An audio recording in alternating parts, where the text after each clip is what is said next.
অনেক পুরনো দিনের কথা, যখন দুনিয়াতে বাদশাদের হুকুমত ছিল আর রাইজদের মহল আসমান ছুত।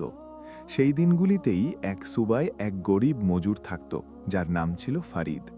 ফারিদের জিন্দেগি তঙ্গি আর মুফলিসিতে কাটছিল। সকাল হতেই সে মালিকদের খেতে কাজ করতে বেরিয়ে যেত, আর সন্ধ্যা নামলে ফিরে আসত নিজের ভাঙাচোরা ঝুপড়িতে।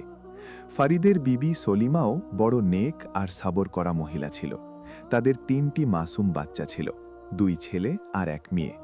বড় ছেলের নাম ছিল ইউসুফ, যার বয়স ছিল মাত্র ১০ বছর। ছোট ছেলে ইব্রাহিমের বয়স ছিল ৭ বছর, আর সবচাইতে ছোট মেয়ে আয়েশা ছিল মাত্র ৫ বছরের এক মাসুম পরী। ফারিদ যা কিছু মজুরিতে কামাতো, তা দিয়ে অতি কষ্টে দুবেলা রুটির ইন্তেজাম হতে পারত। একদিনের কথা, যখন সকালের সময় ছিল আর আফতাব সবেমাত্র নিজের কিরণ দিয়ে জমিনকে আলোকিত করছিল। ফারিদ সবসময়কার মতো নিজের মালিক নবাব সিকান্দার খাঁর বিশাল ক্ষেতে কাজ করতে গেল। নবাব সিকান্দার খাঁ এলাকার সবচাইতে বড় জমিদার ছিলেন। তার ক্ষেত মাইলকে মাইল বিস্তৃত ছিল, আর দূর দূরান্ত পর্যন্ত তার দৌলত আর শোহরতের চর্চা ছিল। ফারিদকে সেদিন ক্ষেতের সবচাইতে দূরের অংশে কাজ করার হুকুম মিলল। ওই অংশটি জঙ্গলের সাথে মিশেছিল, যেখানে প্রায় বন্য পশুর পায়ের ছাপ পাওয়া যেত। অন্য মজুররা ওই অংশে যেতে ভয় পেত, কিন্তু ফারিদের কাছে কোনো উপায় ছিল না। তার কাজ চাইই ছিল, নতুবা তার বাচ্চারা না খেয়ে ঘুমাত। দুপুরের সময় হয়ে এলো। সুরজ নিজের পূর্ণ জ্বালালে ছিল, আর গরমে জমিন তাওয়ার মতো পুড়ছিল। ফরিদ একটা গাছের ছায়ায় বসে নিজের রুটির টুকরো খেল, যা সলিমা সকালে তাকে দিয়েছিল। পানি খেয়ে সে ফের কাজে লেগে গেল। ক্ষেতের মাটি খুঁড়তে খুঁড়তে ফরিদ অনেকটা ভেতরে চলে গিয়েছিল। সেখানে ক্ষেতের কিনারে ঘন ঝোপঝাড় আর পুরনো গাছের একটা অংশ ছিল। হঠাৎ সে একটা অদ্ভুত আওয়াজ শুনতে পেল। ওই আওয়াজ কোনো পশুর ছিল, কিন্তু খুব দুর্বল আর যন্ত্রণাদায়ক। ফরিদ থমকে গেল। তার দিল জোর জোরে ধড়কিতে লাগল। সে ভাবতে লাগল কি করবে, ফিরে যাবে নাকি দেখবে যে ব্যাপারটা কি। কিন্তু ফরিদের দিল খুব নরম ছিল। সে কোনো মাখলুককেই কষ্টে দেখতে পারত না। হিম্মত করে সে ওই আওয়াজের দিকে এগোল।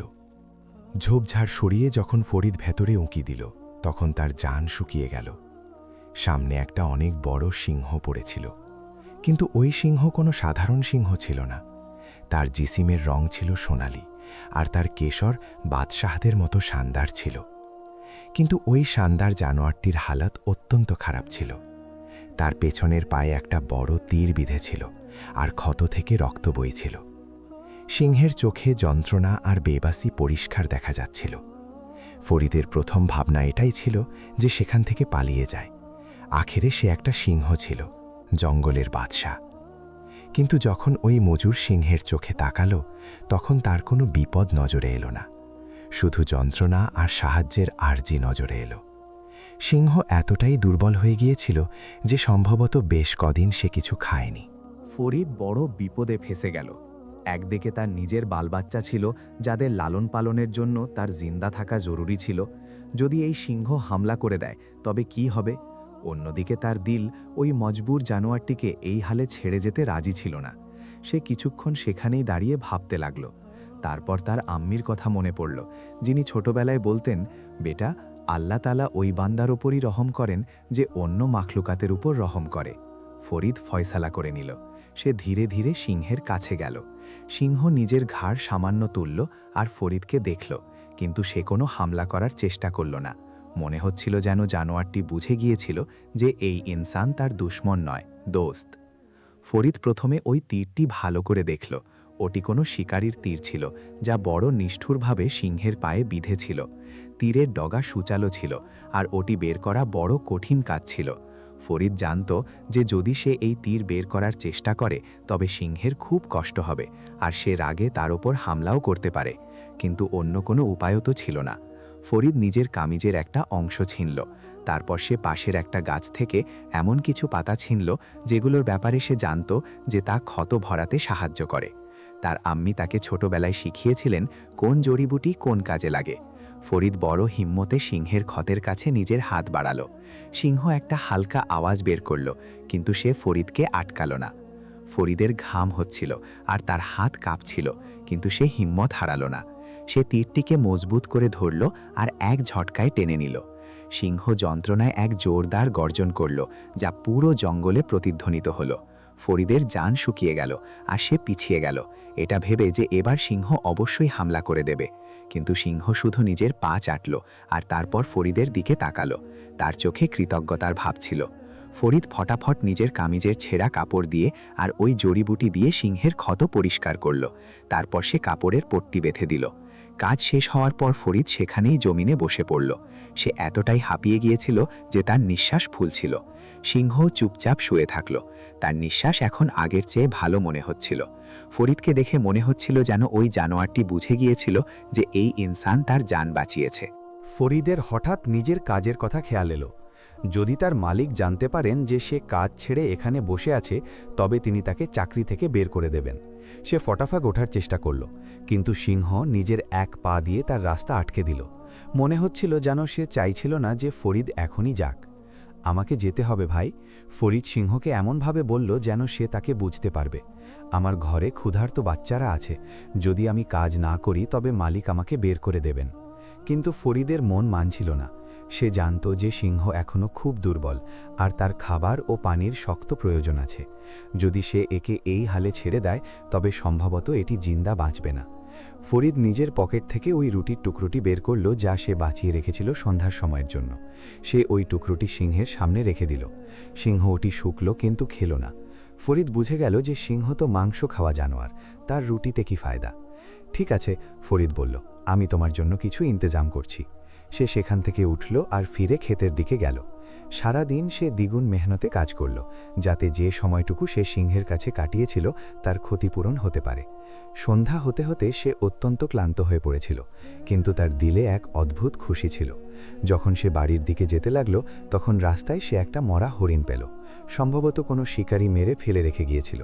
ফরিদ ভাবল যে এটি সিংহের জন্য আল্লাহর তরফ থেকে রিজিক পাঠানো হয়েছে। সে ওই হরিণটিকে উঠিয়ে ফিরে সেই জায়গায় নিয়ে গেল যেখানে সিংহ ছিল। সিংহ এখনও সেখানেই শুয়েছিল। ফরিদকে দেখে তার চোখে এক চমক এসে গেল।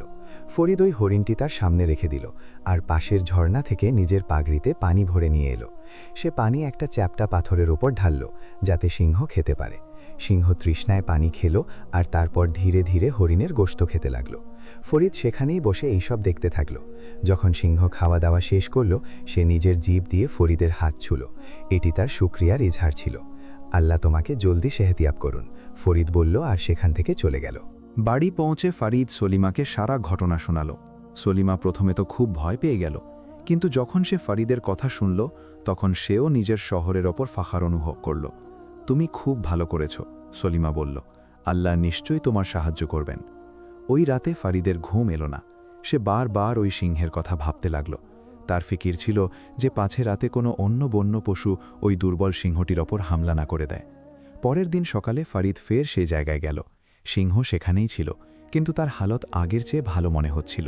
ফারিদ তার পট্টি বদলে দিল আর ক্ষত পরিষ্কার করল। তারপর সে নিজের কাজে চলে গেল। এই সিলসিলা বেশ কদিন ভরে চলতে থাকল। ফারিদ হররোজ সিংহকে দেখতে যেত, তার মলম পট্টি করত আর যেটুকু খাবার সে পেয়ে যেত সিংহের জন্য নিয়ে যেত। ধীরে ধীরে সিংহের সেহত শুধরাতে লাগল, তার ক্ষত পড়তে লাগল আর সে এখন আগের চেয়ে বেশি শক্তিশালী নজরে আসতে লাগল। ফারিদ আর সিংহের মধ্যে এক অদ্ভুত সম্পর্ক কায়েম হয়ে গেল। সিংহ এখন ফারিদকে দেখলেই নিজের লেজ নাড়তে থাকত, ঠিক কোনো অনুগত কুকুরের মতো। ফারিদও ওই সিংহকে অত্যন্ত মহব্বত করতে লাগল। একদিন ফারিদ যখন সেখানে পৌঁছল তখন সিংহ দাঁড়িয়েছিল। সে নিজের পায়ে ওজন দেওয়ার চেষ্টা করল আর সামান্য হাঁটল। ফারিদের খুশির ঠিকানা রইল না। শাবাশ, ফারিদ খুশি হয়ে বলল, তুমি এখন একেবারে ঠিক হয়ে যাচ্ছ। কিন্তু ফারিদের এটাও আন্দাজ ছিল যে এবার জলদি সিংহ নিজের জঙ্গলে ফিরে যাবে। আর সত্যি সত্যি কিছুদিন পর যখন ফারিদ সেখানে পৌঁছল তখন সিংহ চলে গিয়েছিল। ফারিদের এক অদ্ভুত উদাসীনতা হলো, কিন্তু তার খুশিও ছিল যে সে এক জান বাঁচাইছে। কিন্তু কিসমতের আরও কিছু মানজুর ছিল। এটা তো কেবল শুরু ছিল এমন এক ঘটনার যা ফারিদের জিন্দগিকে সবসময় তার জন্য বদলে দেওয়ার মতো ছিল। ওই দিনের পর থেকে ফরিদের জিন্দেগি আগের মতোই চলতে লাগল। সে প্রতি সকালে উঠত, নামাজ আদায় করত আর তারপর নবাব সিকান্দার খাঁর খেতে মজুরি করতে চলে যেত। কিন্তু তার দিল প্রায়ই ওই সিংহকে মনে করত। মাঝে মধ্যে সে সেই জায়গায় চলে যেত যেখানে সে সিংহের চিকিৎসা করেছিল, কিন্তু সেখানে এখন আর কেউ থাকত না, শুধু পুরনো স্মৃতি বাকি রয়ে গিয়েছিল। মাস কেটে বর্ষার মরশুম এসে গেল, আর খেতে হরিয়ালি ছেয়ে গেল। ফরিদ এখনও তেমনই গরিব ছিল। তার কামাই দিয়ে কোনো মতে ঘর চলছিল। সলিমা বড় মুশকিল নিয়ে ঘরের খরচ চালাত। বাচ্চাদের কখনো পেট ভরে খাবার নসিব হতো না। ইউসুফ এখন তার বাপের সাথে খেতে কাজে যেতে শুরু করেছিল, যাতে কিছু বেশি কামাই হতে পারে। এক রোজ সন্ধ্যার সময় ছিল। ফরিদ আর ইউসুফ ক্ষেত থেকে বাড়ি ফিরছিল। রাস্তা জঙ্গল দিয়ে পার হতো। হঠাৎ তারা কারো চিৎকার করার আওয়াজ শুনতে পেল। ওই আওয়াজ কোনো মহিলার ছিল, আর তাতে অত্যন্ত ভয় আর পেরেশানি ফুটে উঠছিল। আব্বাজান শুনুন, ইউসুফ বলল। ফরিদ থমকে গেল। ওই আওয়াজ ফের এলো, এবার আরও বেশি জোরে। ফরিদ ফটাফট ফয়সালা করল আর আওয়াজের দিকে দৌড়ে গেল। ইউসুফও নিজের বাপের পেছনে পেছনে দৌড়াল। যখন তারা সেখানে পৌঁছল, তখন দেখল যে এক খুবসুরাত পালকি জমিনে পড়ে আছে। পালকির কাহাররা সব পালিয়ে গিয়েছিল। পালকির পাশে 2-3 জন সিপাহী আহত হয়ে পড়েছিল, আর 3-4 জন ডাকাত তাদের লুটছিল। পালকির ভেতর থেকে এক মহিলার কান্নার আওয়াজ আসছিল। ডাকাতদের সর্দার, যার নাম জালাল ছিল, বড় বিপজ্জনক আর বদমেজাজি মানুষ ছিল। সে যখন ফরিদ আর ইউসুফকে দেখল, তখন হাসতে হাসতে বলল, আরে দেখো, আরও 2টো শিকার এসে গিয়েছে। তোমরা লোকগুলো এখানেই থামো, আর যা কিছু তোমাদের কাছে আছে বের করো। ফরিদের দিল বুড়িভাবে ধড়কাচ্ছিল। সে জানত যে এই ডাকাতরা অত্যন্ত খতরনাক, আর এদের সাথে লড়া মানে মৌতকে দাওয়াত দেওয়া। কিন্তু তার পালকিতে বন্দী ওই মহিলাটির ফিকির ছিল। সে এক নেক দিল ইনসান ছিল, আর কাউকে মুসিবতে ছেড়ে দিতে পারত না। ভাইজান, আমরা তো গরিব মজুর, ফরিদ বলল। আমাদের কাছে দেওয়ার মতো কিছু নেই, কিন্তু আপনি এই বেগুনা মহিলাটিকে তো যেতে দিন। জালাল জোর করে হাসল। বেগুনা? এটি কোনো সাধারণ মহিলা নয় বুড়ো, এটি নবাব সিকান্দার খাঁর বেটি বেগম জাইনাব। এর বাপ আমাদের ভাইকে ফাঁসি দিয়েছিল। আজ আমরা একে উঠিয়ে নিয়ে যাব আর ওই নবাবের কাছে মুক্তিপণ চাইব। ফরিদের নিঃশ্বাস বন্ধ হয়ে গেল। নবাব সিকান্দার খাঁর বেটি? সে তো তার মালিক ছিল।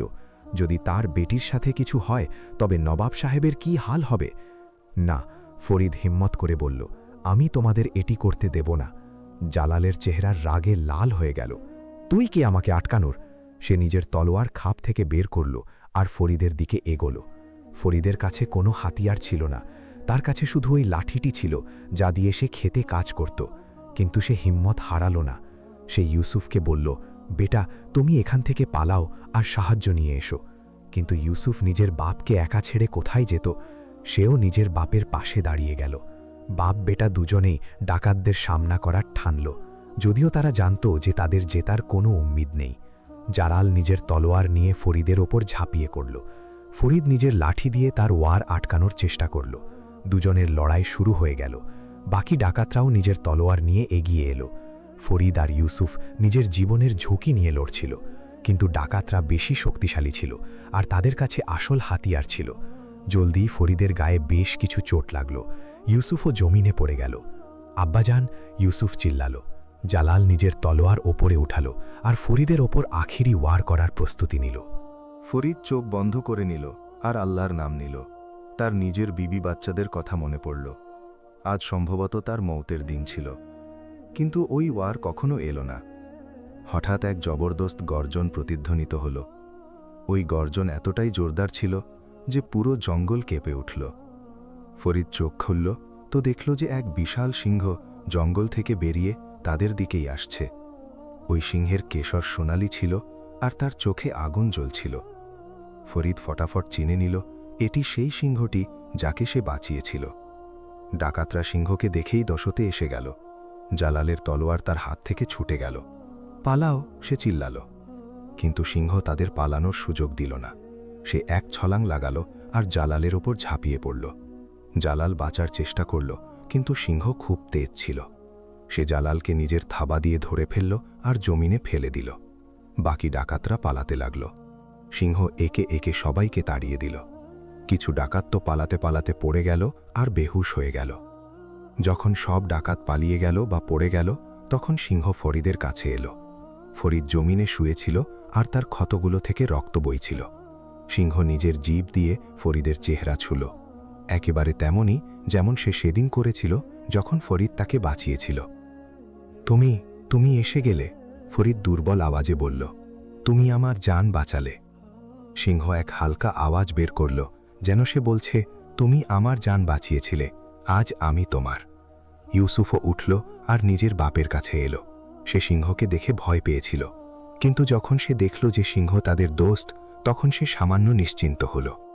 পালকির দরজা খুলল আর এক খুবসুরত যুবতী মহিলা বাইরে এলেন। তার মুখ ওড়নায় ঢাকা ছিল।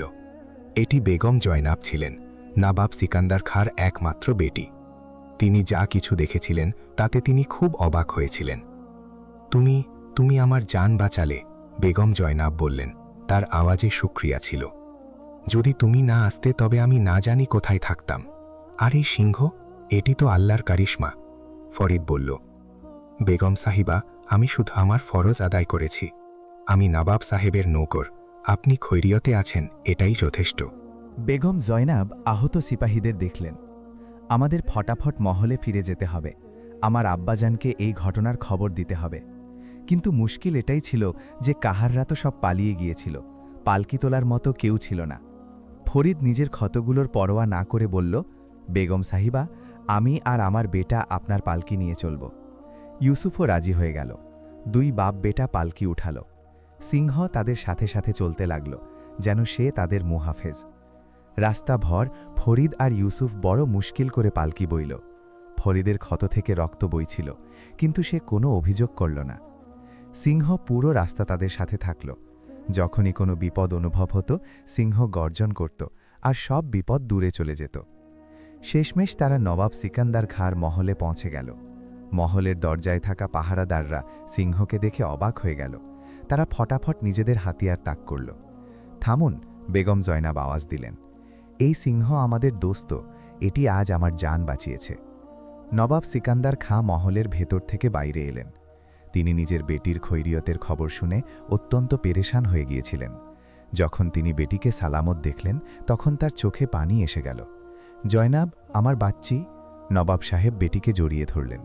তুমি ঠিক আছে তো? আমাকে খবর দেওয়া হয়েছিল যে ডাকাতরা হামলা করেছে। বেগম জয়নাব সারা ঘটনা নিজের ওয়ালিদকে শোনালেন। তিনি জানালেন কিভাবে ফরিদ নিজের জানের পরোয়া না করে তার সাহায্য করেছে, আর কিভাবে ওই সিংহটি এলো যে সবাইকে তাড়িয়ে দিল। নবাব সিকান্দার খাঁ ফরিদের দিকে তাকালেন। ফরিদ এখনও জমিনে বসেছিল। ক্লান্তি আর ক্ষত নিয়ে তার কাপড় রক্তে ভেজা ছিল। তুমি কে? নবাব সাহেব জিজ্ঞেস করলেন। হুজুর, আমি ফরিদ, আপনার খেতে মজুরি করি। নবাব সাহেব ফরিদকে ভালো করে দেখলেন। তুমি আজ আমার বেটির জান বাঁচিয়েছ। তুমি জানতে যে ডাকাতদের সাথে লড়া মতকে দাওয়াত দেওয়া। তবুও তুমি হিম্মত হারালো না। আর এই সিংহ, এটি কিভাবে তোমার সাথে আছে? ফরিদ নবাব সাহেবকে পুরো কাহিনী শোনাল। কিভাবে সে 2 মাস আগে এক জখমি সিংহকে বাঁচিয়েছিল, কিভাবে সে তার চিকিৎসা করেছিল, আর কিভাবে আজ সেই সিংহটি তার সাহায্যের জন্য এলো। নবাব সিকান্দার খাঁ অবাক হয়ে শুনতে থাকলেন। যখন কাহিনী শেষ হলো, তখন তিনি বললেন, এটি তো আল্লাহর কারিশমা। তুমি এক জানোয়ারের ওপর রহম করেছ, আর আজ ওই জানোয়ারটি তোমার আর আমার বেটির জান বাঁচালো। নেকির বদলা নেকি দিয়ে মেরে। নবাব সাহেব নিজের খাদেমদের হুকুম দিলেন, ফটাফট হাকিম সাহেবকে ডাকো, ফরিদ আর তার বেটার ক্ষতগুলোর চিকিৎসা করাও, আর এই সিংহের জন্য খাবারের ইন্তজাম করো। খাদেমরা ফটাফট দৌড়ালো। হাকিম সাহেব এলেন, আর তিনি ফরিদ ও ইউসুফের ক্ষতে মলম লাগালেন। সিংহের জন্য তাজা গোস্ত আনানো হলো। সিংহ পেট ভরে খেল, আর তারপর ফরিদের কাছে এসে শুয়ে থাকল। যখন ফরিদ কিছুটা ভালো অনুভব করতে লাগল, তখন নবাব সাহেব তাকে বললেন, ফরিদ, তুমি এক বাহাদুর আর নেক দিল ইনসান। আমি তোমার শুকরিয়া আদায় করতে চাই। বলো, তুমি কি ইনাম চাও? ফরিদ আদব নিয়ে বলল, হুজুর, আমার কোনো ইনামের খয়েশ নেই, আমি শুধু আমার ফরজ আদায় করেছি। নবাব সাহেব মুচকি হাসলেন। তোমার নিঃস্বার্থ ভাব আর নেক দিলি দেখে আমার দিল খুশি হয়ে গেল। কিন্তু আমি নবাব সিকান্দার খাঁ নিজের এহসানকে এভাবে ভুলে যেতে পারি না। আজ থেকে তুমি আমার ক্ষেতের মজুর নও, বরং আমার মহলের খাস খাদেম হবে। তোমাকে আর তোমার খানদানকে কখনো কোনো জিনিসের অভাব হবে না। ফরিদের চোখে পানি এসে গেল। এত বছরের মুফলিসির পর আজ সে এত বড় নেয়ামত পাচ্ছিল। সে নবাব সাহেবের কদমে ঝুঁকে শুকরিয়া আদায় করল। আর হ্যাঁ, নবাব সাহেব এগিয়ে বললেন, তোমার এই সিংহ দোস্তটির জন্যও আমার মহলে জায়গা থাকবে। এ আমাদের মহাফেজ হবে। ওই রাতে ফরিদকে মহলে রাখা হলো। তাকে নরম বিছানা, ভালো খাবার আর পরিষ্কার কাপড় দেওয়া হলো।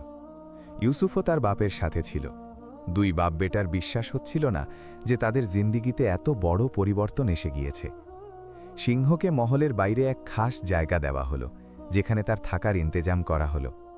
কিন্তু সিংহ রাতে ফরিদের ঘরের বাইরেই শুয়ে থাকল, যেন সে তার দোস্তের হেফাজত করছে। পরের দিন সকালে নবাব সাহেব নিজের লোকেদের ফরিদের ঘরে পাঠালেন। সালিমা আর বাকি বাচ্চাদেরও মহলে বলানো হলো। যখন সালিমা শুনল যে তার শহর আর বেটার জান বিপদে ছিল, তখন সে খুব ঘাবড়ে গেল। কিন্তু যখন সে দেখল যে দুজনেই সালামত আছে, তখন সে আল্লাহর শুকরিয়া আদায় করল। নবাব সাহেব ফরিদের পুরো খানদানের জন্য মহলে থাকার ইন্তেজাম করিয়ে দিলেন।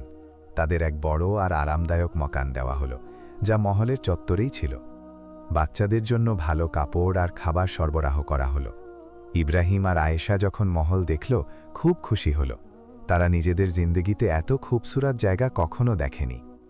আয়েশা তো সিংহকে দেখে প্রথমে ভয় পেয়েছিল, কিন্তু যখন ফরিদ তাকে বলল যে এই সিংহ তাদের দোস্ত, তখন সে ধীরে ধীরে সিংহের কাছে এলো। সিংহ বড় আদরে আয়েশাকে নিজের জিভ দিয়েছিল, যেন সে এক আদরের খেলনা। দিন কাটতে লাগল, আর ফরিদের খানদান নবাব সাহেবের মহলে খুশি খুশি থাকতে লাগল। ফরিদকে এখন খেতে মজুরি করতে হতো না। সে নবাব সাহেবের খাস খাদেম হয়ে গিয়েছিল, আর মহলের বহু জরুরি কাজের দেখাশোনা করত। তার সততা আর মেহনতে নবাব সাহেব খুব খুশি ছিলেন।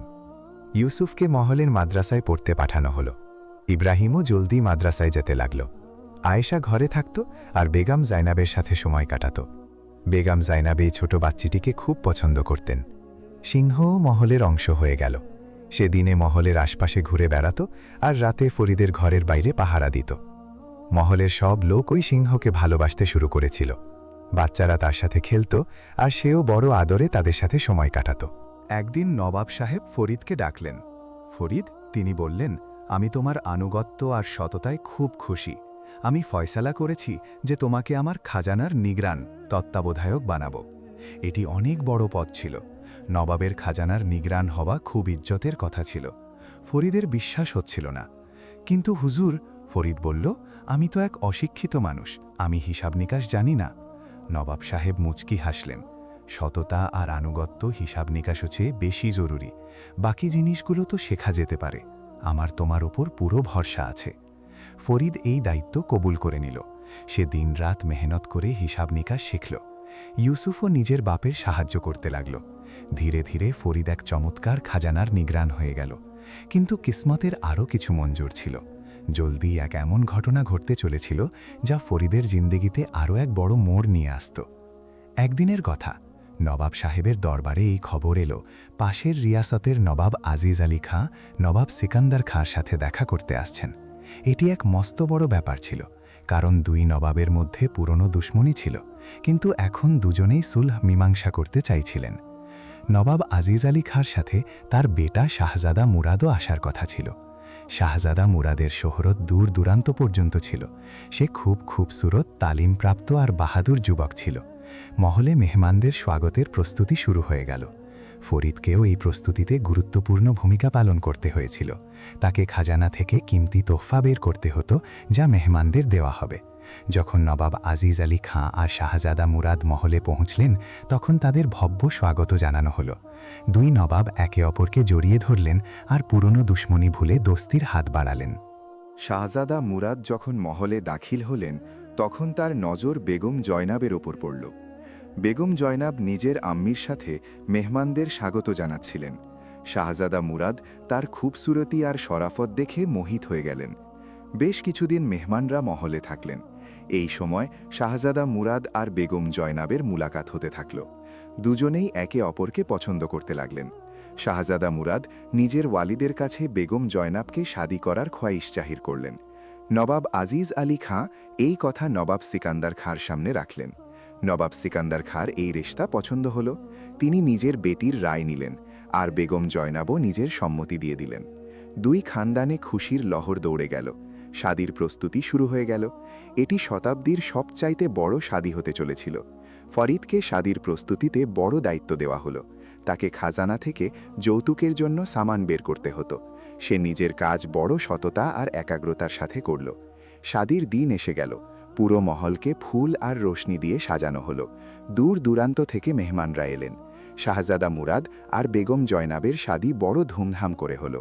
শাদীর রাতে নবাব সিকান্দার খাঁ দরবারে এলান করলেন, আজ আমার বেটির শাদী। এটি আমার জিন্দেগির সবচাইতে খুশির দিন। আর এই খুশি আমি এজন্যই নসিব হয়েছে কারণ কিছু মাস আগে এক নেক দিল ইনসান আমার বেটির জান বাঁচিয়েছিল। তিনি ফরিদকে সামনে ডাকলেন। ফরিদ শরমে মাথা নিচু করে দরবারে এলো। ফরিদ, নবাব সাহেব বললেন, তুমি শুধু আমার বেটির জান বাঁচাওনি, বরং নিজের সততা আর আনুগত্য দিয়ে আমার দিল জিতে নিয়েছ। আজ আমি তোমাকে এক খাস ইনাম দিতে চাই। নবাব সাহেব খাদেমকে ইশারা করলেন। খাদেম একটি বড় সিন্দুক নিয়ে এলো। নবাব সাহেব সিন্দুক খুললেন তো তাতে সোনার আশরাফি চকচক করছিল। এটি তোমার জন্য, নবাব সাহেব বললেন, আর সাথে সাথেই আমি তোমাকে গ্রামের বাইরে জমিনের এক বড় টুকরোও দিচ্ছি। এখন তুমি নিজের ঘর বানাতে পারো আর নিজের বাচ্চাদের ভালো জিন্দেগি দিতে পারো। ফরিদের চোখে পানি এসে গেল। সে নবাব সাহেবের কদমে ঝুঁকে শুকরিয়া আদায় করল। ওঠো ফরিদ, নবাব সাহেব বললেন, তুমি এখন আমার নৌকর নও, আমার দোস্ত। পুরো দরবারে তালি প্রতিধ্বনিত হল। সব লোক ফরিদের নেকদিলি আর নবাব সাহেবের সখাবাতের তারিফ করছিল। ওই রাতে যখন ফরিদ নিজের ঘরে ফিরল, তখন সে সলিমা আর বাচ্চাদের সবকিছু বলল।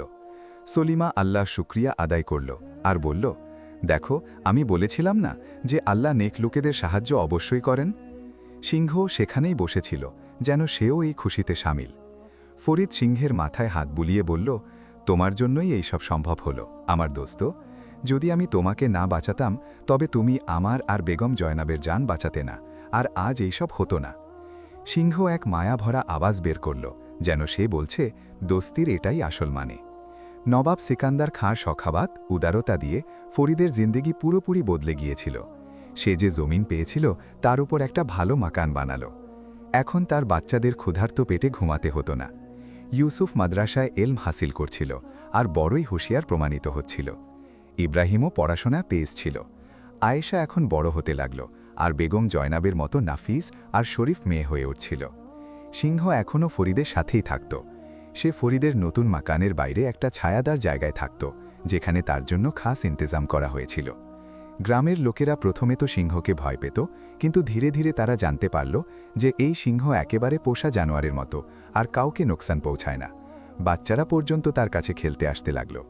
ফরিদ এখন নবাব সাহেবের সবচাইতে কাছের লোকেদের একজন হয়ে গিয়েছিল। নবাব সাহেব প্রতিটি গুরুত্বপূর্ণ বিষয়ে তার সাথে মাসওয়ারা করতেন। ফরিদের বুঝদারি আর সততার কারণে তার ইজ্জত বাড়তে থাকল। বেগম জয়নাব এখন শাহজাদা মুরাদের সাথে পাশের রিয়াসাতে থাকতেন। তিনি বছরে কয়েকবার নিজের ওয়ালিদের সাথে দেখা করতে আসতেন।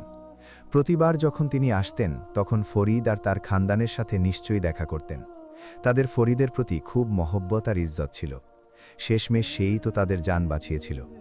এভাবেই চেয়ে না সুকুনের দিন কাটছিল। 2 বছর কেটে গেল। ফরিদ এখন 35 বছরের হল। তার চুল সামান্য সাদা হতে শুরু করেছিল, কিন্তু তার জিসিম এখনও মজবুত ছিল। ফুল সিংহ এখন বয়সের ভারে নুইতে লাগল, কিন্তু এখনও সে শক্তিশালী আর অনুগত ছিল। একদিন দরবারে এক খাতারনাক খবর এলো। পাশের এক রিয়াসাত থেকে এক শক্তিশালী দুশমন সুলতান শামসুদ্দিন হামলার প্রস্তুতি নিচ্ছিল। সুলতান শামসুদ্দিন এক জালিম আর লালচি হুকমরান শাসক ছিল। তার নজর নবাব সিকান্দার খাঁর দৌলত আর খুবসুরত রিয়াসাতের উপর ছিল। নবাব সাহেব ফটাফট নিজের উজির আর উপদেষ্টাদের মজলিস ডাকলেন। সব লোক পেরেশান ছিল। সুলতান শামসুদ্দিন ফৌজ অনেক বড় বা শক্তিশালী ছিল। নবাব সিকান্দার খাঁর ফৌজ তার সাথে মোকাবিলা করতে দুর্বল পড়ে যেতে পারত। আমাদের ফটাফট সাহায্য চাইতে হবে, এক উজির বলল। শাহজাদা মুরাদের ওয়ালিদের কাছে সাহায্য চাই, তারা আমাদের আত্মীয়। নবাব সাহেব রাজি হলেন। তিনি ফটাফট এক কাসেদ দূত নবাব আজিজ আলী খাঁর কাছে পাঠালেন। সাথে সাথেই নিজের ফৌজকে তৈরি থাকার হুকুম দিলেন। ফরিদও দরবারে উপস্থিত ছিল। সে দেখল যে নবাব সাহেব কতটা পেরেশান। তার দিলও বেচেইন হয়ে গেল। নবাব সাহেব তার জন্য এত কিছু করেছেন, এখন তার পালা ছিল যে সে নিজের মহসিনের উপকারকারী সাহায্য করে। হুজুর, ফরিদ বলল, যদি আপনি অনুমতি দেন তবে আমিও আপনার ফৌজে সামিল হতে চাই। নবাব সাহেব অবাক হয়ে দেখলেন। ফরিদ, তুমি লড়াইয়ের মানুষ নও। তোমার জায়গা এখানে নিজের খানদানের সাথে। হুজুর, আপনি আমাকে আর আমার খানদানকে সব কিছু দিয়েছেন, ফরিদ বলল। এখন আমার ফরজ যে আমি আপনার কাজে আসি। আমি তলোয়ার চালাতে জানি না ঠিকই, কিন্তু আমার কাছে আমার দোস্ত আছে, ওই সিংহ। ও একাই 100 সিপাহীর সমান। নবাব সাহেব ভাবলেন, ফরিদের কথায় দম ছিল। ওই সিংহ সত্যিই খুব শক্তিশালী ছিল। তার উপস্থিতিতে দুশমনের ফৌজে দহশত বা আতঙ্ক ছড়িয়ে পড়তে পারত। ঠিক আছে, নবাব সাহেব বললেন, কিন্তু তুমি ময়দানে জঙ্গলে যাবে না, তুমি মহলের হেফাজত করবে। যদি দুশ্মন মহল পর্যন্ত পৌঁছে যায় তবে তুমি আর তোমার সিংহ হবে আখিরি দিওয়ান বা শেষ দেওয়াল। ফরিদ শুকরিয়া আদায় করল। সে বাড়ি গেল আর সলিমাকে সবকিছু বলল। সলিমা প্রথমে তো ভয় পেল, কিন্তু তারপর সে হিম্মত করল আর বলল, তুমি যা ঠিক বোঝো তাই করো, আমি আল্লাহর কাছে তোমার সালামতির দোয়া করব। পরের কয়েকদিন প্রস্তুতিতে কাটল। নবাব আজিজ আলী খাঁর কাছ থেকে খবর এলো যে তিনি নিজের ফৌজ নিয়ে জলদিই পৌঁছাচ্ছেন। শাহজাদা মুরাদও নিজের ওয়ালিদের সাথে আসছেন। কিন্তু সুলতান শামসুদ্দিন তাদের আগেই হামলা করে দিল। এক সকালে যখন সূরজ ওঠেনি, দুশ্মনের ফৌজ নবাব সিকান্দার খাঁর সরহাদে বা সীমান্তে হামলা করে দিল। লড়াই শুরু হয়ে গেল।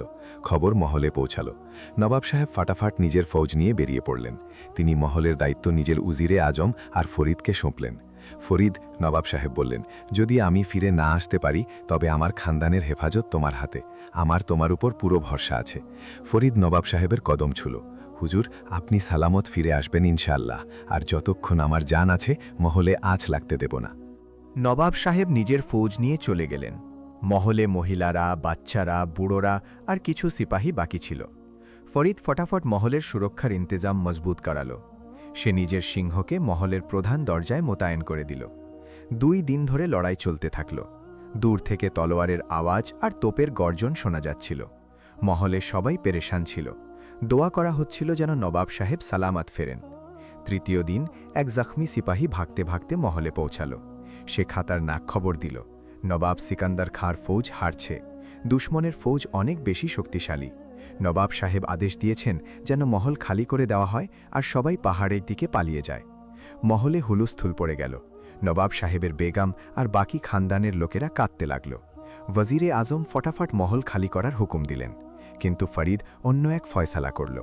সে ওয়াজিরে আজমকে বলল, আপনারা সব লোকেদের সুরক্ষিত জায়গায় নিয়ে যান, আমি এখানে থামছি। কিন্তু ফরিদ, এটা পাগলামি। ওয়াজিরে আজম বললেন, দুশ্মনের পুরো ফৌজ আসছে, তুমি একা কি করবে? আমি একা নই, ফরিদ বলল, আমার সাথে আমার দোস্ত আছে, আর নবাব সাহেব আমাকে মহলের হেফাজতের দায়িত্ব দিয়েছেন, আমি তার ভরসা ভাঙতে পারি না। ওয়াজিরে আজমকে ফরিদের জেদের সামনে নুইতে হল। তিনি বাকি সব লোকেদের নিয়ে মহল থেকে রওনা হয়ে গেলেন। ফরিদ নিজের খানদানকেও তাদের সাথে পাঠিয়ে দিল। সালিমা যাওয়ার আগে কাঁদতে কাঁদতে বলল, তুমি কেন এখানে থামছ? চলো আমাদের সাথে। ফরিদ নিজের বিবিকে বোঝালো, আমাকে আমার ফরজ আদায় করতে হবে, তুমি বাচ্চাদের নিয়ে যাও, আল্লাহ চাইলে আমি সালামাত তোমার কাছে ফিরে আসব। ইউসুফ বলল, আব্বাজান, আমি আপনার সাথে থাকব।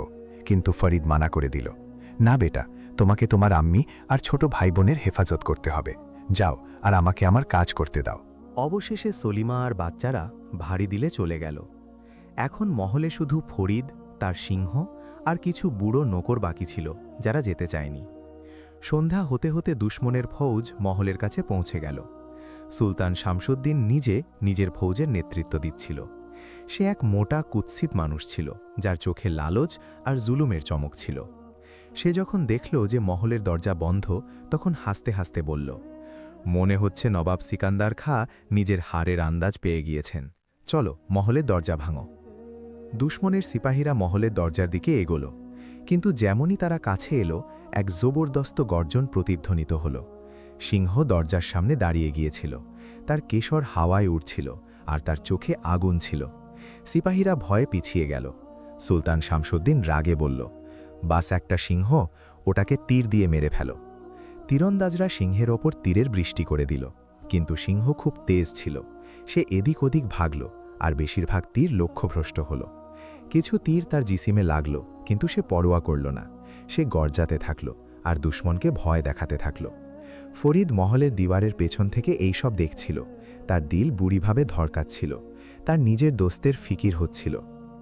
সুলতান শামসুদ্দিন নিজের সবচাইতে বাহাদুর সিপাহীদের আদেশ দিল যেন তারা সিংহকে মেরে ফেলে। অনেক সিপাহী তলোয়ার নিয়ে সিংহের দিকে এগোল। সিংহ তাদের ওপর হামলা করে দিল। এক ভয়াবহ লড়াই শুরু হয়ে গেল। সিংহ নিজের থাবা আর দাঁত দিয়ে অনেক সিপাহীকে আহত করে দিল, কিন্তু সেও বুড়িভাবে জখম হল। তার জিসিমে অনেক তলোয়ারের ক্ষত ছিল আর রক্ত বইছিল। ফরিদের সহ্য হল না। সে দরজা খুলে বাইরে বেরিয়ে এলো। তার হাতে শুধু একটা লাঠি ছিল। থামো, ফরিদ চিল্লাল, এই বেগুনা জানোয়ারটিকে ছেড়ে দাও। সুলতান শামসুদ্দিন ফরিদকে দেখল আর হাসল। তুমি কে? কোনো পাহারাদার? আমি ফরিদ, ফরিদ বলল, নবাব সিকান্দার খাঁর খাদেম, আর এই মহলের হেফাজত আমার দায়িত্ব। সুলতান শামসুদ্দিন আরও জোরে হাসল। এক খাদেম? আর তুমি ভাবছ যে তুমি আমার পুরো ফৌজকে রুখতে পারবে? সরে যাও রাস্তা থেকে, নতুবা আমি তোমাকেও মেরে ফেলব। আমাকে মারতে হবে আগে, ফরিদ বলল। আমি জিন্দা থাকতে তোমাকে মহলে ঢুকতে দেব না। সুলতান শামসুদ্দিনের মুড বিগড়ে গেল। সে নিজের সিপাহীদের আদেশ দিল, এই মূর্খকে খতম করে দাও। অনেক সিপাহী ফরিদের দিকে এগোলো। ফরিদ নিজের লাঠি উঠালো। সে জানত যে তার পরিণাম কি হবে, কিন্তু সে হিম্মত হারালো না। কিন্তু তখনই সিংহ নিজের সমস্ত ক্ষত সত্ত্বেও ফরিদের সামনে এসে দাঁড়িয়ে গেল। সে এক দুর্বল গর্জন করল, যেন বলছে, আমি আমার দোস্তকে তানহা ছাড়ব না। দুই দোস্ত, এক ইনসান আর এক জানোয়ার, পাশাপাশি দাঁড়িয়েছিল। দুশ্মনের পুরো ফৌজ তাদের সামনে ছিল, কিন্তু তারা হার মানল না। সিপাহীরা এগোলো। ফরিদ আর সিংহ মিলে তাদের সামনা করল। ফরিদ নিজের লাঠি দিয়ে লড়ছিল, আর সিংহ নিজের শেষ দম পর্যন্ত দুশ্মনের ওপর ঝাঁপিয়ে পড়ছিল। লড়াই চলতে থাকল। ফরিদের গায়ে অনেক চোট লাগল। সিংহ এখন খুব দুর্বল হয়ে গিয়েছিল। দুজনেই জমিনে পড়ে গেল, কিন্তু তারা হার মানল না। সুলতান শামসুদ্দিন নিজের তলোয়ার বের করল আর নিজে এগিয়ে এলো। আমি নিজে এই দুজনকে খতম করব, সে বলল। কিন্তু তখনই আরও এক জোরদার আওয়াজ এলো। দূর থেকে ঘোড়ার খুরের শব্দ শোনা গেল। এক বড় ফৌজ সেখানে পৌঁছালো। ওই ফৌজের সামনে নবাব আজিজ আলী খাঁ আর শাহজাদা মুরাদ ছিলেন। থামো, শাহজাদা মুরাদ চিল্লালেন। সুলতান শামসুদ্দিন, তোমার খেল খতম হলো। নবাব আজিজ আলী খাঁর ফৌজ সুলতান শামসুদ্দিনের ফৌজের উপর হামলা করে দিল। সাথে সাথেই নবাব সিকান্দার খাঁও নিজের বেঁচে থাকা ফৌজ নিয়ে অন্য দিক থেকে চলে এলেন। দুশ্মন দুই দিক থেকে ঘেরাও হয়ে গেল। এক ভয়ঙ্কর লড়াই হলো, কিন্তু এখন নবাব সিকান্দার খাঁর কাছে সাহায্য ছিল। সুলতান শামসুদ্দিনের ফৌজ হারতে শুরু করল। অনেক সিপাহী পালাতে লাগল। সুলতান শামসুদ্দিন যখন দেখল যে তার হার নিশ্চিত, তখন সেও পালানোর চেষ্টা করল, কিন্তু শাহজাদা মুরাদ তাকে ধরে ফেললেন। লড়াই খতম হল। নবাব সিকান্দার খাঁর জিত হল। নবাব সাহেব ফটাফট মহলের দিকে দৌড়ালেন। যখন তিনি ফরিদ আর সিংহকে জমিনে আহত অবস্থায় পড়ে থাকতে দেখলেন, তখন তার চোখে পানি এসে গেল। ফরিদ, আমার দোস্ত। নবাব সাহেব ফরিদের কাছে এলেন। তুমি কি করে ফেললে? তোমার মহল ছেড়ে যাওয়া উচিত ছিল। ফরিদ দুর্বল আওয়াজে বলল, হুজুর, আমি আমার ওয়াদা নিভিয়েছি, মহল সুরক্ষিত আছে। হ্যাঁ আমার দোস্ত, নবাব সাহেব ফরিদের মাথা নিজের কোলে তুলে নিলেন। তুমি তোমার ওয়াদা নিভিয়েছ, তুমি এক সত্যিকারের বীর। সিংহ সেখানেই পড়েছিল, নিঃশ্বাস নিচ্ছিল। তার ক্ষত অনেক গভীর ছিল। ফরিদ নিজের হাত বাড়িয়ে সিংহের মাথা ছুল। আমার দোস্ত, ফরিদ বলল, তুমি ফের আমার জান বাঁচালে। সিংহ নিজের জিভ দিয়ে ফরিদের হাত ছুল। তার চোখে মহব্বত আর আনুগত্য ছিল। ফটাফট হাকিম সাহেবকে ডাকা হলো। তিনি ফরিদ আর সিংহ দুজনের ক্ষতের চিকিৎসা শুরু করলেন। বেশ কয়েকদিন ফরিদ আর সিংহের জিন্দেগি আর মৌতের মধ্যে যুদ্ধ চলল। সালিমা আর বাচ্চারা ফিরে এলো। সালিমা দিন রাত নিজের শহরের সেবা করতে লাগল। ইউসুফও সিংহের দেখভালে লেগে থাকল। এক সপ্তাহ পর ফরিদের জ্ঞান ফিরল। সে চোখ খুলল তো সালিমাকে নিজের কাছে বসে থাকতে দেখল। আমি জিন্দা আছি? ফরিদ জিজ্ঞেস করল। সালিমা খুশির অশ্রু ঝরিয়ে বলল, হ্যাঁ, আল্লাহর শুক্রিয়া, তুমি জিন্দা আছো। আর সিংহ? ফরিদ জিজ্ঞেস করল। সালিমার চোখে উদাসীনতা এসে গেল। সেও জিন্দা আছে, কিন্তু তার হালত খুব খারাপ। হাকিম সাহেব বলছেন যে সম্ভবত। ফরিদ ফটাফট ওঠার চেষ্টা করল। আমাকে তার কাছে যেতে হবে। যদিও ফরিদ নিজে খুব দুর্বল ছিল, সে জেদ করল আর সিংহের কাছে যাওয়ার অনুমতি নিল। ইউসুফ নিজের বাপকে সাহারা দিয়ে ওই জায়গা পর্যন্ত পৌঁছাল যেখানে সিংহ শুয়েছিল। সিংহের নিঃশ্বাস ধীর গতিতে চলছিল। তার জিসিমে পট্টি জড়ানো ছিল। যখন সে ফরিদকে দেখল, তখন তার চোখে এক চমক এলো। ফরিদ সিংহের পাশে বসে পড়ল। সে নিজের হাত সিংহের মাথায় রাখল। আমার দোস্ত, তুমি ঠিক হয়ে যাবে। আমি তোমার খেয়াল রাখব, যেমন তুমি আমার রেখেছিলে। সিংহ ফরিদের হাত চাটল। সে জানত যে তার দোস্ত তার কাছে আছে। পরের কয়েক সপ্তাহ ফরিদ আর সিংহ দুজনেই আস্তে আস্তে ঠিক হতে লাগল। নবাব সাহেব রোজ তাদের খৈরিয়াত জিজ্ঞেস করতে আসতেন। পুরো রিয়াসতে ফরিদ আর তার সিংহের বাহাদুরির কাহিনী মশহুর হয়ে গেল। যখন ফরিদ পুরোপুরি ঠিক হয়ে গেল, তখন নবাব সাহেব এক ভব্য দরবারের আয়োজন করলেন। পুরো রিয়াসতের লোকেদের ডাকা হলো। নবাব সাহেব এলান করলেন, আজ আমি এক এমন মানুষের বাহাদুরির সম্মান করতে চাই যে নিজের জানের পরোয়া না করে আমাদের মহল আর ইজ্জতের হেফাজত করেছে। ফরিদ শরমে মাথা নিচু করে দরবারে এলো। তার সাথে সিংহও ছিল, যে এখন অনেকটা ঠিক হয়ে গিয়েছিল। ফরিদ, নবাব সাহেব বললেন, তুমি প্রমাণ করে দিয়েছ যে আসল বাহাদুরি তলোয়ারের শক্তিতে নয়, বরং দিলের শক্তিতে হয়। আজ থেকে তুমি শুধু আমার খাদেম নও, বরং আমার দরবারের সদর হবে। তোমার রায় প্রতিটি গুরুত্বপূর্ণ ফয়সালাই নেওয়া হবে। পুরো দরবারে তালি বাজল। ফরিদের চোখে পানি ছিল। সে কখনো ভাবেনি যে এক গরিব মজুর এত উঁচুতে পৌঁছাবে। আর তোমার এই অনুগত দস্তুটির জন্য, নবাব সাহেব সিংহের দিকে ইশারা করে বললেন, আমি মহলের বাগানে এক খাস জায়গা বানাব। ও সব সময় ইজ্জত আর মহব্বতের সাথে এখানে থাকবে। সিংহ যেন সব কিছু বুঝে নিল, এক হালকা গর্জন করল। সব লোক হেসে ফেলল। ওই রাতে ফরিদ নিজের মকানি ফিরে এলো।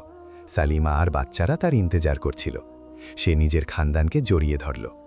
আব্বাজান, ইউসুফ বলল, আপনি সত্যি খুব বাহাদুর। ফরিদ মুচকি হেসে বলল, না বেটা, বাহাদুরি নয়, আমি শুধু আমার ফরজ নিভিয়েছি। আর এই সব সম্ভব হয়েছে এই সিংহের কারণে। সে সিংহের মাথায় হাত বুলালো। সেদিন যখন আমি একে বাঁচানোর ফয়সালা করেছিলাম, আমি জানতাম না যে এই দোস্তি আমার জিন্দেগি বদলে দেবে। সিংহ ফরিদের দিকে দেখল আর নিজের লেজ নাড়ল। দুই দোস্তের মধ্যে এক খাস রিশতা ছিল, এমন এক রিশতা যা জবানের মুখাপেক্ষী ছিল না। ফরিদের জিন্দেগিতে এখন সুকুন আর খুশহালির দৌড় ছিল। নবাব সিকান্দার খাঁর দরবারে সদর হওয়ার পর তার ইজ্জত আর রুতবা, মর্যাদা অনেক বেড়ে গিয়েছিল। কিন্তু ফরিদের ফিতরতে কখনো তাকাব্বুর আসেনি। সে এখনও সেই সাদাসিধে আর নেক দিল ইনসান ছিল যে আগে ছিল। গরিব আর অভাবীদের সাহায্য করা তার পেশা ছিল। রিয়াসাতের লোকেরা তাকে অত্যন্ত মহব্বত করত। সিংহ এখন মহলের এক গুরুত্বপূর্ণ অংশ হয়ে গিয়েছিল। নবাব সাহেব ওয়াদা মতো মহলের বাগানে তার জন্য এক খুবসুরত জায়গা বানিয়েছিলেন, কিন্তু সিংহ বেশিরভাগ সময় ফরিদের মাকানের বাইরেই থাকত। তার আনুগত্য দেখার মতো ছিল। ফরিদ যেখানে যেত, সিংহ তার পেছনে পেছনে চলত। দুজনের দোস্তি রিয়াসাত জুড়ে মাশহুর হয়ে গিয়েছিল। কাহিনী আর কিস্সা তৈরি হতে লাগল যে কিভাবে এক ইনসান আর জানোয়ারের মধ্যে এত গভীর মহব্বত হতে পারে। 5 বছর কেটে গেল। ইউসুফ এখন 15 বছরের হল আর বড় বুঝদার ও পড়ালেখা জানা যুবক হয়ে গেল। নবাব সাহেব তাকে নিজের দরবারে এক ছোট ওহদা পদ দিয়ে দিলেন। ইব্রাহিম 12 বছরের ছিল আর সেও পড়াশোনায় খুব হুঁশিয়ার ছিল। আয়েশা এখন 10 বছরের হয়ে গিয়েছিল আর বেগম জাইনাবের মতো খুবসুরত আর শরীফ মেয়ে হয়ে উঠছিল। বেগম জাইনাব এখন মা হয়ে গিয়েছিলেন। তার এক বেটা ছিল যার নাম ইসমাইল। তিনি প্রায়ই নিজের শহর আর বেটার সাথে নিজের ওয়ালিদের কাছে আসতেন। প্রতিবার যখন তিনি আসতেন, ফরিদকে দেখা করতে ভুলতেন না। তাদের দিলে ফরিদের জন্য অত্যন্ত ইজ্জত ছিল। একদিনের কথা, ফরিদ নিজের মাকানে বসেছিল। সিংহ তার পায়ের কাছে শুয়েছিল। ফরিদ দেখল যে সিংহ এখন আগের মতো ফুর্তিবাজ নেই। তার কেশরে সাদা চুল আসতে শুরু করেছে আর সে বেশিরভাগ সময় ঘুমিয়ে থাকে। ফরিদের আন্দাজ হয়ে গেল যে তার দোস্ত বুড়ো হতে লেগেছে। ফরিদের দিল ভারী হয়ে গেল। তার মনে পড়ল কিভাবে সেই সিংহকে প্রথমবার দেখেছিল, জখমি, বেবাস, অসহায়, তবুও শানদার। কিভাবে সে তার চিকিৎসা করেছিল, কিভাবে সিংহ তার আর বেগম জয়নাবের জান বাঁচিয়েছিল, কিভাবে মহলের লড়াইয়ে দুজনে পাশাপাশি লড়াই করেছিল। তুমি হাঁপিয়ে গিয়েছ আমার দোস্ত, ফরিদ সিংহের মাথায় হাত বুলাতে বুলাতে বলল। সিংহ চোখ খুলল আর ফরিদকে দেখল। তার চোখে এখন সেই মহব্বত আর আনুগত্য ছিল, কিন্তু এখন তাতে ক্লান্তিও ফুটে উঠছিল। দিন কাটতে লাগলো আর সিংহ আরও দুর্বল হয়ে গেল। সে এখন বেশি চলাফেরা করত না, খাবারও কম খেতে লাগল। ফরিদ খুব পেরেশান হয়ে গেল। সে হাকিম সাহেবকে ডাকল, কিন্তু হাকিম সাহেব বললেন যে এটি বার্ধক্য। ইনসানদের মতো জানোয়ারও বুড়ো হয় আর তাদের শক্তি কম হতে লাগে। ফরিদ সিংহের দেখভালে কোনো খামতি রাখল না। সে নিজে তার জন্য খাবার আনত, তাকে পানি খাওয়াত আর রাতে তার পাশে বসে থাকত। সালিমা আর বাচ্চারাও সিংহের খুব ফিকির করত। শেষমেশ সে তো শুধু একটা জানোয়ার ছিল না, সে তাদের খানদানের অংশ ছিল। এক রাতে ফরিদ সিংহের পাশে বসেছিল। চাঁদের রোশনিতে সিংহের সোনালি কেশর চকচক করছিল। সিংহের নিঃশ্বাস ধীর আর ভারী ছিল। ফরিদ বুঝে গেল যে সম্ভবত তার দোস্তের সময় কাছে আসছে। আমার দোস্ত, ফরিদ ধীরে বলল, তুমি আমার জিন্দেগি বদলে দিয়েছ। তোমার কারণেই আমি এক গরিব মজুর থেকে এখানে পৌঁছালাম। তুমি আমাকে শিখিয়েছ আনুগত্য কি হয়, দোস্তি কি হয়। আমি তোমার এহসান কখনো ভুলব না। সিংহ চোখ খুলল, সে ফরিদকে দেখল আর নিজের জিভ দিয়ে ফরিদের হাত ছুল। মনে হচ্ছিল যেন সে বলছে, তুমিও তো আমার জান বাঁচিয়েছিলে, আমরা দুজনেই একে অপরের জন্য ছিলাম। ফরিদের চোখে পানি এসে গেল, সে সিংহকে জড়িয়ে ধরল। আমি তোমাকে কখনো ভুলব না আমার ভাই। ওই রাতে সিংহ শান্তিতে ঘুমিয়ে গেল। পরের দিন সকালে যখন ফরিদ উঠল, তখন সে দেখল যে সিংহ আর নেই। সে শেষ নিঃশ্বাস নিজের দোস্তের কাছেই নিয়েছিল। ফরিদের দিল ভেঙে গেল, সে জোর জোর করে কাঁদল। সালিমা আর বাচ্চারাও কাঁদতে লাগল। খবর শুনে নবাব সাহেবও এলেন। তিনিও সিংহকে আলবিদা জানালেন। শেষমেশ ওই সিংহ তার বেটির মহাফিজ ছিল। নবাব সাহেব ফরমান জারি করলেন, এই সিংহকে ইজ্জতের সাথে দাফন করা হোক।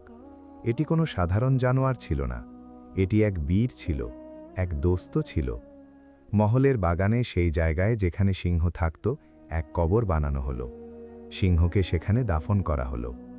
নবাব সাহেব এক খুবসুরত পাথরের শিলা লাগালেন, যাতে লেখা ছিল, এখানে দাফন আছে এক অনুগত দোস্ত, এক বাহাদুর মহাফিজ, যে দোস্তির সবচাইতে বড় শিক্ষা শিখিয়েছে।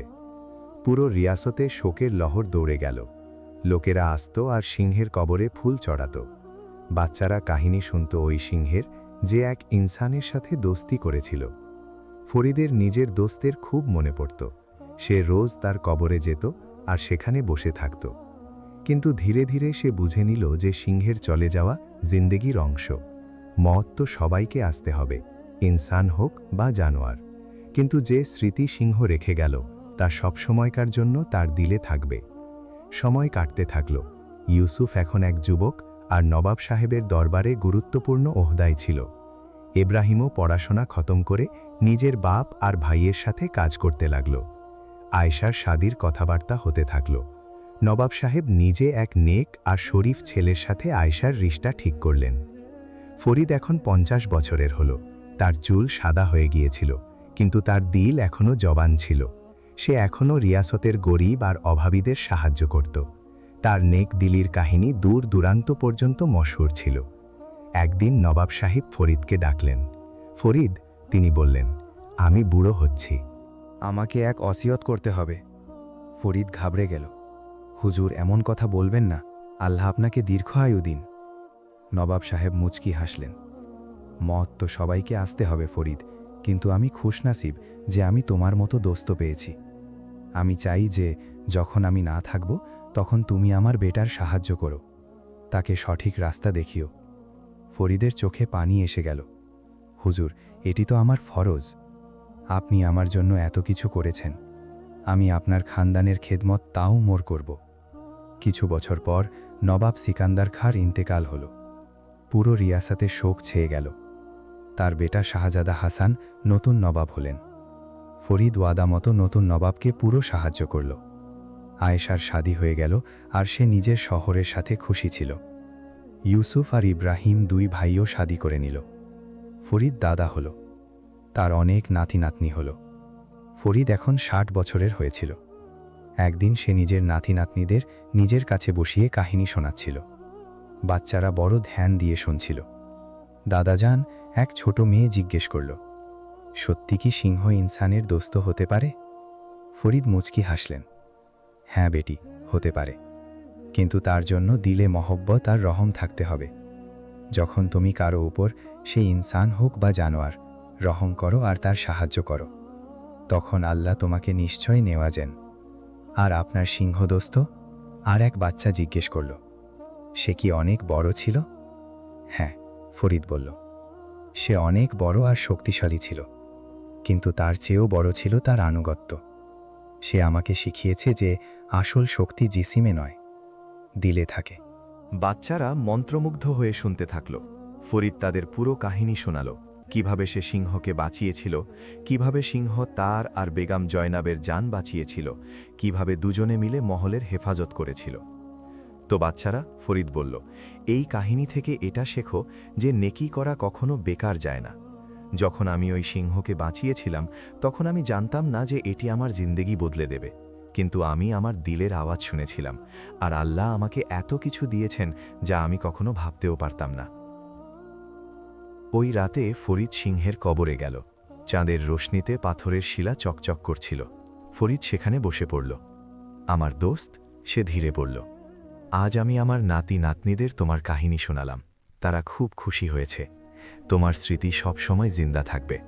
তুমি আমাকে জিন্দেগির সবচাইতে বড় সবক শিখিয়েছ, যে দোস্তিতে কোনো জাবান, কোনো নাসাল, বংশ, কোনো পার্থক্য থাকে না। দোস্তি তো দিল থেকে দিলের কথা। হাওয়ার এক ছাপটা এলো, আর মনে হলো যেন কেউ ফরিদের মাথায় হাত বুলিয়ে দিচ্ছে। ফরিদ মুচকি হাসল। তার মনে হলো যেন তার সিংহ দোস্ত এখনও তার সাথেই আছে, কোনো না কোনো রূপে। সময় কাটতে থাকল। ফরিদের নাম রিয়াসতের ইতিহাসে নথিভুক্ত হয়ে গেল। সে এক এমন মানুষ হিসেবে মনে রাখা হতে থাকল, যে এক গরিব মজুর থেকে শুরু করে নবাবের সবচাইতে কাছের উপদেষ্টার মুকাম হাসিল করেছিল। কিন্তু সবচাইতে বেশি সে তার নেকদিলি আর ওই অনন্য দোস্তির জন্য মনে রাখা হলো, যা সে এক সিংহের সাথে করেছিল। অনেক বছর পর যখন ফরিদ খুব বুড়ো হলো, সে নিজের বাচ্চাদের বলল, যখন আমার সময় আসবে তখন আমাকে আমার দোস্তের কাছে দাফন করো। আমি জিন্দেগিতে তার সাথে ছিলাম, আর মউতের পরও তার সাথে থাকতে চাই। আর যখন ফরিদের মউতের সময় এলো, তখন তার শেষ খোয়াইশ পূরণ করা হলো। তাকে সিংহের কবরের একেবারে পাশে দাফন করা হলো। দুই দোস্ত, যারা জিন্দেগিতে পাশাপাশি এত অভিজ্ঞতা অর্জন করেছিল, এখন মউতেও সাথে ছিল। নবাব হাসান দুই কবরের মাঝে আরও এক শিলা লাগালেন, যাতে লেখা ছিল, এখানে দাফন আছে দুই দোস্ত, এক ইনসান আর এক সিংহ। তারা দুনিয়াকে শিখিয়েছে যে মহব্বত, আনুগত্য আর দোস্তির কোনো সীমা থাকে না। তাদের কাহিনী সব সময় মনে থাকবে। বছর বছর কেটে গেল, রিয়াসত বদলালো, বাদশারা এলেন আর গেলেন, কিন্তু ফরিদ আর সিংহের কাহিনী লোকেদের দিলে জিন্দা থাকল। দাদা দাদিরা নিজের নাতি নাতনিদের এই কাহিনী শোনাত। কবিরা এর ওপর নাজম, কবিতা লিখত, গায়করা এর ওপর গান গাইত। আজও সেই পুরনো মহলের বাগানে, যা এখন এক ঐতিহাসিক স্মৃতিসৌধ হয়ে গিয়েছে, লোকেরা আসে আর ওই দুই কবরে ফুল চড়ায়। বাচ্চারা সেখানে দাঁড়িয়ে কাহিনী শোনে, যে কিভাবে এক গরিব মজুর এক জখমি সিংহকে বাঁচিয়েছিল, আর কিভাবে ওই নেকি দুজনের জিন্দেগি বদলে দিয়েছিল। আর এই কাহিনী আমাদের শেখায় যে নেকি করতে কখনো দেরি হয় না। কারো ওপর রহম করা, কারো সাহায্য করা, এই সব আমাদের ফিরে আসে। সম্ভবত সেই মুহূর্তেই, নয়তো পরে, কিন্তু আসে নিশ্চয়। ফরিদ এক জানোয়ারের ওপর রহম করেছিল, আর সে পুরো জিন্দেগিভর আনুগত্য, মহব্বত আর ইজ্জত পেল। দোস্তির মানে শুধু ইনসানদের মধ্যে হয় না। যখন দিল সাচ্চা হয়, জজবা পাক হয়, তখন দোস্তি কারো সাথেই হতে পারে। ফরিদ আর সিংহের দোস্তি এই কথার মেসাল। আর এইভাবে ওই গরিব মজুর, যে নিজের ক্ষেতে এক জখমি সিংহকে পেয়েছিল আর বাঁচিয়েছিল, তার কাহিনী এক এমন কাহিনী হয়ে গেল, যা প্রজন্ম থেকে প্রজন্মান্তরে চলতে থাকল।